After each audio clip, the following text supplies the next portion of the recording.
Hello everyone, I'm your host Seltzer, and we're so excited to welcome you to North Star, the second season of Year 6 of Rainbow Six Siege. We have a jam-packed show coming your way, and to kick things off, we've got Chris Waters and the Ubisoft News team to navigate us through what's new in North Star. North Star is the next season coming to Rainbow Six Siege, and it'll be bringing the Thunder. The Thunderbird, to be specific. She's the new operator who's dealing out some healing for the defenders, and potentially for the attackers. North Star is also delivering numerous game improvements, including some notable changes to barrel attachments, plus some balancing tweaks that will make some things easier to see, and others much more difficult. Here's everything you need to know about North Star, playing out on the new casual rework of the Favela map. Our new operator is Thunderbird, a speedy defender who hails from the Nakota nations of the northern prairies of North America. Armed with the Spear 308 assault rifle outfitted with NATO sights, or the Spas 15 shotgun as her primary, and a sidearm choice of the Q929 pistol or the Bearing 9, she wields her formidable arsenal in conjunction with her choice of explosives, impact grenades or a nitro cell, as you prefer. When it comes to her gadget, well, say hello to the Kona station. Once Thunderbird deploys one of these devices and it arms itself, it'll shoot a tasty health nugget to the first operator who enters its radius. If multiple defenders are within range, the one with the lowest health gets the juice. The healing works like a shot from Doc's stim pistol. It will restore lost health and even overheal you, but any health above your max HP will appear as blue in your health bar and slowly dissipate over time. After dispensing a single dose, the station goes on cooldown until the next one is ready. Defenders will see a cooldown timer, while attackers can wait to see a cone of blue light that indicates a charge is ready. And their patience could pay off, because a charged Kona station will heal anyone who enters its radius, not just defenders. Using Thatcher's EMP to temporarily disable a Kona station rather than destroying it could earn an attacker a nice little health boost for a post-plant situation, so it behooves Thunderbird to keep tabs on her Kona station situation. And there's one more thing. A Kona station charge can be used by a down but not out operator to get themselves back on their feet. The DBNO operator will have to manually trigger the revive, but if used properly, and with a little bit of luck, Kona stations can do wonders for defender survivability. Combine one with a deployable shield and Jaeger's ADS to create a tough defensive position. Or hide a couple in key positions around the map to make your roamers even harder to take down. Thunderbird brings a powerful loadout and an empowering gadget to the defending team, but North Star has even more in store. From barrel attachment updates that'll change how some guns perform to operator gadget tweaks for Smoke, Mira, Maestro, and Malusi, there's a lot coming to Rainbow Six Siege this season. We'll leave it to Rachel and the development team to tell you more. Thanks, Chris.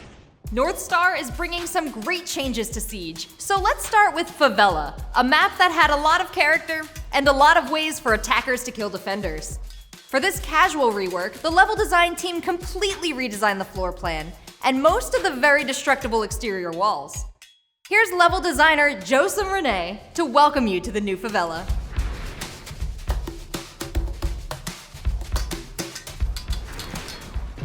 So in Skull Rain, we tried to include a lot of destruction on the outside.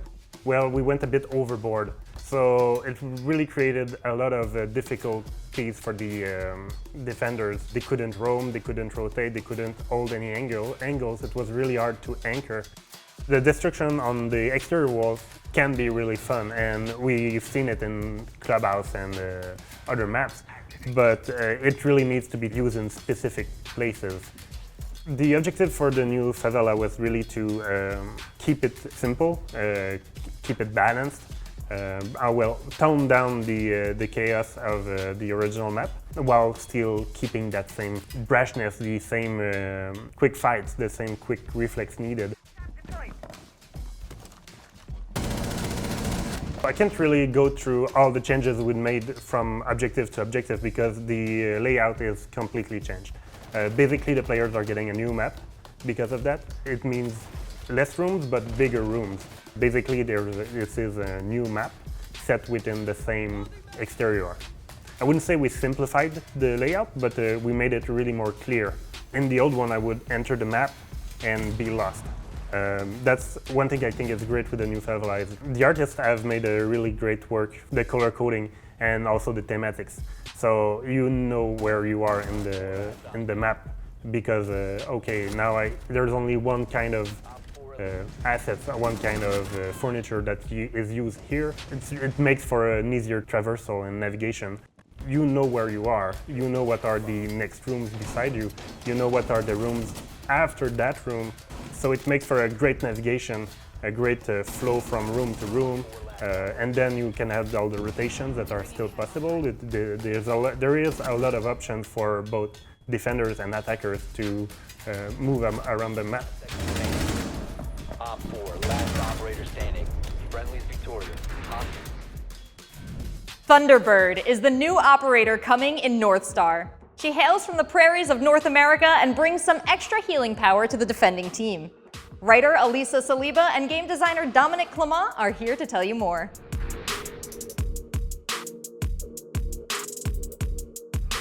So when we worked on Thunderbird and our gadgets, we kind of explored a sort of war gameplay. So when I say war gameplay is a station or a gadget that you deploy and it becomes like an area of interest for the defenders and even for the attackers. But we really wanted to have a gadget that was sort of a secondary objective, something that the attackers would have to kind of focus on to destroy because we wanted something that could be stronger the longer it existed in a round.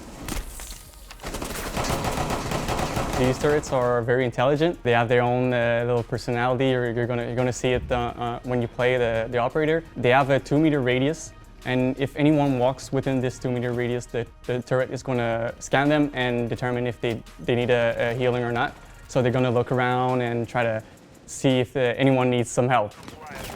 So the gadget can be used in mainly like 2 major ways. You can put the station directly inside the objective and use them as like a safe area that you can fall back to and get healed and then go back into the more dangerous areas. You can also use the gadget in choke points. So imagine you're on Oregon and bunker, you have a smoke, you can put a station right there, so your smoke is going to really like that because you're going to be able to get healed and survive a bit longer there. But you can place them at areas that are really like high intensity, high danger, and it's going to help people survive a bit longer. What's interesting about this gadget is it doesn't discriminate. If you're an attacker and you're within the range, you're also going to get healed. Obviously, there's a prioritization on the turret, so if for any reason you have a defender and an attacker at the same area within the range, the defender is going to be healed first. If you go into DBNO within the radius of the turret or close to it and you crawl up to it, you will receive a charge also, and you're going to have the possibility to revive yourself whenever you want. So it's not instant. You're going to get the charge, you're going to receive the pellet, and you're going to be able to maybe crawl to somewhere a bit safer and rest yourself. You can do it with attackers and defenders. So if an attacker goes down next to one, he's going to be able to pick himself up. Any utility clear will be able to deal with the gadget.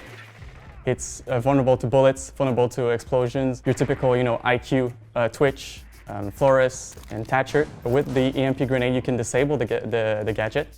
And let's say you have someone playing on the gadget behind a deployable shield and you really have to push this operator and get it out of the way.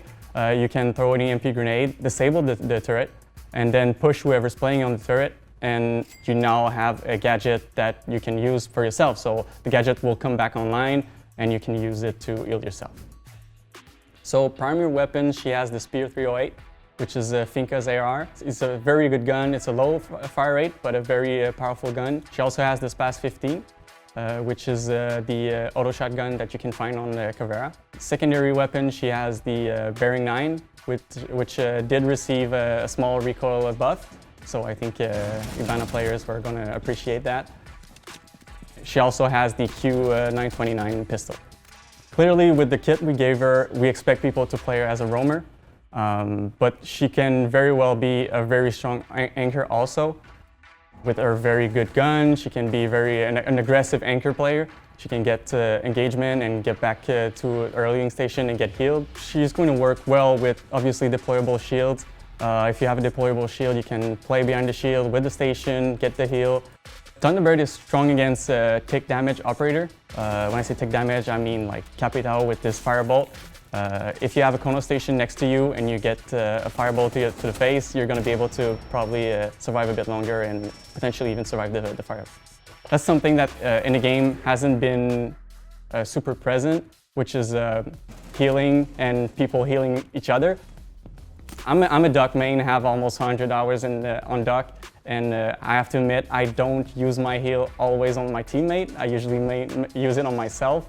So to have an operator right now that can really focus on healing your team and making sure that they can survive till the end of the round is something that new and something that I think new players are going to appreciate, especially if they impact themselves at the beginning of the round, which is something I've done plenty of time. Thunderbird was born in the Nakota Territories in Saskatchewan. Her civilian name is Mina Sky. She has a very close relationship with her community, as well as her immediate family. Her mother and father instilled Nakota values. She's also very close with her father. He was the first person to introduce her to a helicopter engine. She learned to take one apart before she ever learned to fly one. Thunderbird is a very proud character. She's daring, a risk taker. She values her community, and she's also a protector, whether it's of people, the community, or the land. So Thunderbird's first introduction to a military experience was the Bold Eagle program. She completed basic military training at the age of 17, along with learning traditions and practices with community elders. She then joined the Canadian Air Force and then got her basic medical training so she could work in search and rescue. Working with a character like Thunderbird, we had 3 consultants from the Nakota Nations. There's facts you might not think of that are important or have significance within the culture. For example, we put in Thunderbird's background that she researched hydrology. This is something that really resonated with our consultants because of the connection of water to the Nakota Nations. There is the issue of access to clean sources of drinking water within most First Nation territories. This also informed the choice of her code name. Thunderbird was actually suggested by our consultants, and it really resonated with us as well. The Thunderbird is the bringer of water. So it just all kind of ties in and comes together. So we try to incorporate as much of the culture as we can with the character. Our voice actress speaks Nakota. We try in any narrative form that we can to have her speak the language. You'll notice the traditional warrior tattoos on her chin, and wagia. The word on the back of her jacket is actually the Nakota word for Thunderbird. We try to instill a sense of belonging by giving people something to relate to. Whether it's the background of a character, it can be where they were raised, where they were born, cultural identity, or even just a specialization in training or school. Even if they identify with one aspect of a character's personality, any way you interact or feel a connection immediately instills that sense of belonging.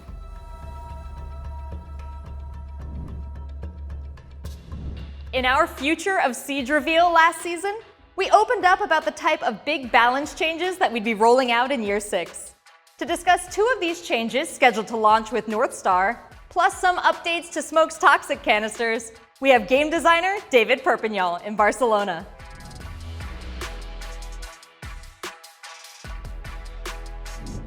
The gadget from Melusi, it's really hard to get around it. Operators have to have a pretty specific loadout to get rid of it easily. Something with explosives, let's say a grenade or a gun 6, that will help you to get rid of it. But if you don't have those, you have to get into the detection area and risk to do a melee on it. So it's pretty dangerous. At the same time, it's super strong because it has both a slow effect on you and also it's giving intels to the defenders that you are around the area. So in general, it's a pretty strong device. What we've done is that the gadget now is deployed close and it will open only when the attackers are entering the detection area. Once it's open, attackers will be able to deal with it either with bullets or a melee hit. We also kept the gadget vulnerable to explosives, so you can get rid of it in the old way, but now you have more tools. We think that the Banshees will need to be deployed by Melusi more carefully, because you don't want players to have direct line of sight with them. You want them to get surprised by the Banshees, similarly to how we play the proximity alarms, for example. And also for attackers, you'll have more options to deal with it. 10 seconds remaining. Both Mira and Maestro have two gadgets that are very strong in one of the key aspects of Rainbow Six, that is the intel. Both help you to control pretty wide areas, either with the Mira on a specific wall or a Maestro at the end of a room. So they bring a lot of intel and they are pretty strong with that. We're introducing a new mechanic that is called Shattered Glass, that will allow players to get close to these gadgets, use their melee against their glasses and shatter them. Our objective here was to allow the attackers to have more tools to get rid of these gadgets, so they are not that dependent on their load that they're carrying. When they get shattered, they obstruct the view from the other side, either the observation tool or in the case of the Mira, from the other side of the wall. For Maestro, you can shatter the small doors he has, and that will make the Maestro unable to see when the doors are closed. He'll need to open them, and once they're open, he can shoot as always and also gather intel. And for the VP cameras, it's more of the same. You can get close to the camera, melee the glass, and the glass will break. And the operators on the observation tools, they won't be able to see anything. Once they are break, they won't be able to use the red or yellow ping. All the sound feed will remain connected, so you don't see, but you can hear what's going on, which is also an interesting piece. We think that this change is not going to radically affect these gadgets. What we're doing here is giving more options to the players. If they find themselves in a situation where they are close to a Mira or close to a Maestro and they are without explosives in them, they could use the melee to shatter the glasses, and they will gain that advantage. Really, the new smoke doesn't look that different. We've created a new VFX and a new sound effects. I think we've achieved to make it easier to understand where the limit of it is.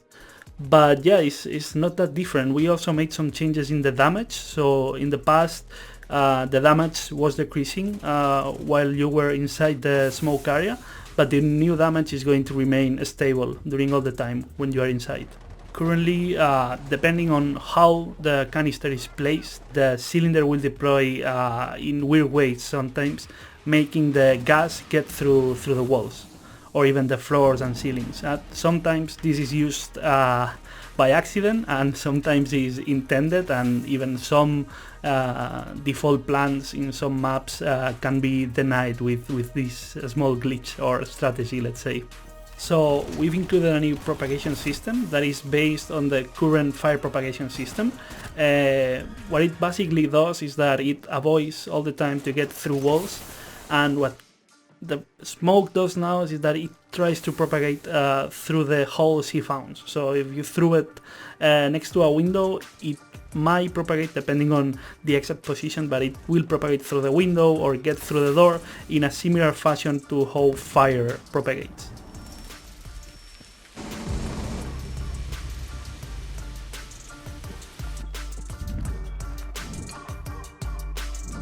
North Star will also introduce a few updates to help make sure you see what you need to see when you need to see it. For details on some visual changes to bullet holes and eliminated operators, here are user experience designer Sebastian Francois and game designer Mathieu Lacombe.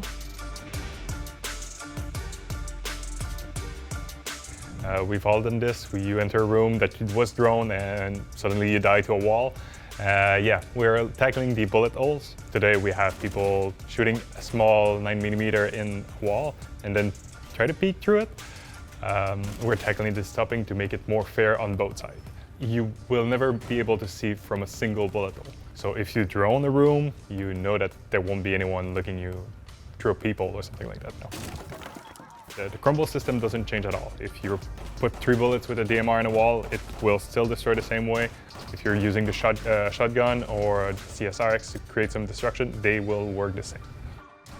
The issue now with the corpse is that they won't be replicated the same way for all the players.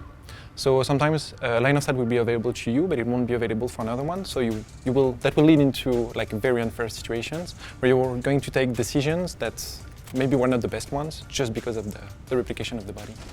So the way it's going to work now is that when an operator dies, the body will fall, and just a few seconds later, an icon will appear. So it's going to be a semi-transparent icon because we want you to just have the same amount of intel without the frustration and issues that comes with an actual body. So another benefit of the icon will also make it much easier for you to know who died, because we know that sometimes with the skins that we release, not necessarily easy, and also just the way the body falls. So yeah, the icon will also give you like a more precise intel. Might make the game look a bit less realistic, but for us the main goal with that is competitive integrity. It's something we are striving for. We know it's been an issue for a while, like this particular issue. We've seen it recently, but we're really striving for competitive integrity, and we think this changes for the better. Another commitment we made at the Future of Siege reveal was to refine core gameplay elements like the health and armor system, the way barrel attachments work, and the death experience. Let's go again to Seb and Matt to discuss these changes.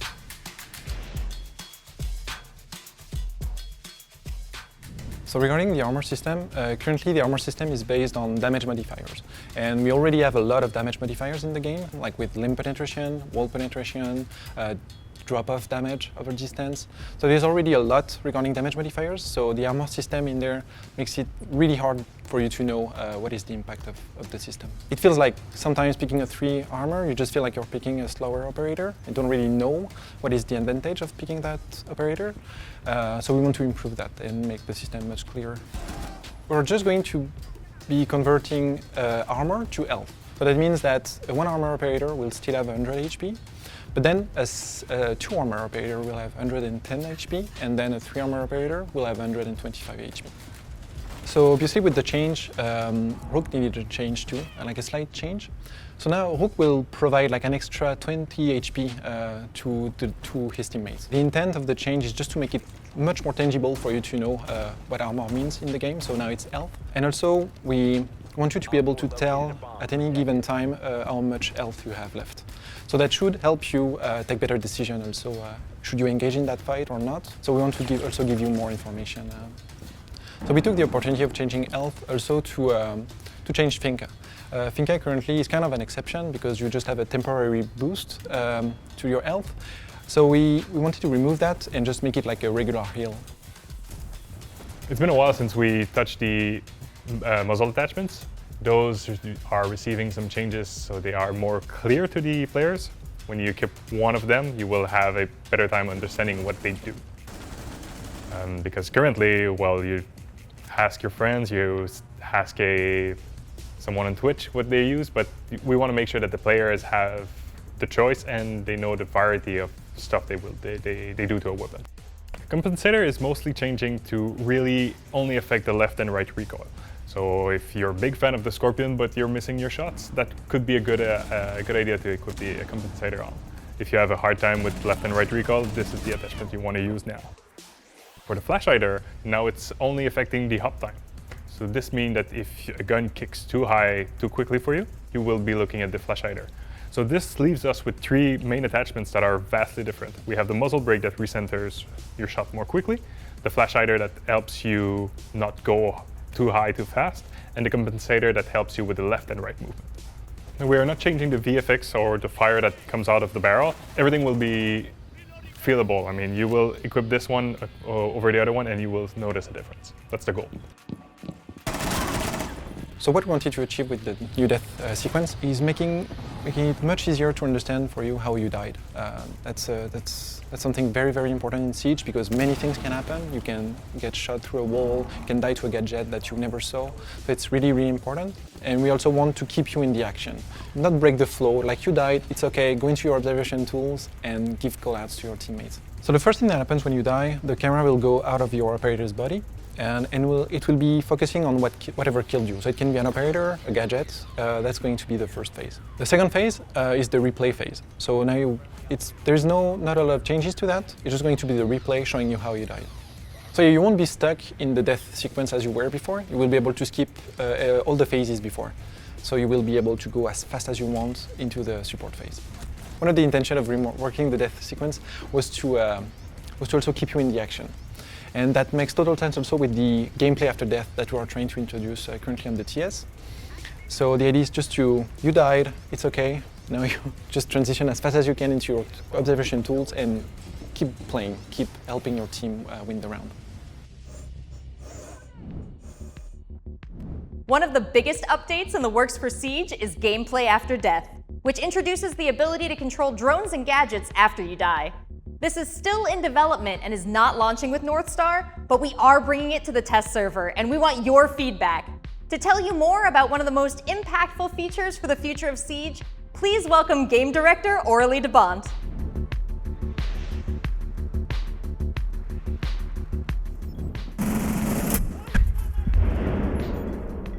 I think the test server, it's the environment for the player to experiment the feature and to give feedback on this feature. And this will be very helpful for the team to adapt and readjust. In attack side and defender side, we have added some gameplay elements, so for players, after their operators are dead. For attack side, dead players can control and move their own drone. So, and just to be clear, you cannot control the drones of another player. Also, we added some feedbacks. When the owner dies, automatically on the regular drones, and it's only on regular drones, antennas are deployed on the drones. So player can know if the drone is controlled by a dead player or by an alive player. The ability of the observation tools can be used. So that means a dead player who plays 0, for example, can use the laser from the Argus camera. On defender side, Echo, Maestro and Modi can control and use their ability after death. Also, we have added some new tools to counter attacker drones. So we have reworked the bulletproof camera. So now you can rotate the camera and shoot an UMP dart to disable attacker electronic gadgets. The first player inside the camera can use the ability to shoot. So there is no notion of ownership as we have with main abilities because it's a secondary gadget. So this will help defenders to deny drones by disabling them. We have added the drone counter. So the drone counter is only displayed for defenders to help them to track the number of regular drones their team has destroyed or captured. So this is to encourage defenders to be aware of the importance of destroying drones, especially in the context where dead players can focus on droning them out. So I'm very excited by this new feature because you can still have an impact on the outcome of the round. Even after your death, you can still help your team. We are aware that gameplay after death will affect the whole game balance, especially for operators whose abilities revolve around observational tools. And we have started to work on this. So, for example, the fact now you can shatter the glass of the Maestro turret with a melee to deny the vision is a good example. And we have also some other plane, like we are working to explore a new secondary gadget around deny information, for example. And the most important aspect we want to be sure before releasing this feature that it's never a valid strategy to take careless fights early in the round and not care about dying. So even if the change means that dying will be a bit less punishing than it's been before, but we still want it to be very punishing.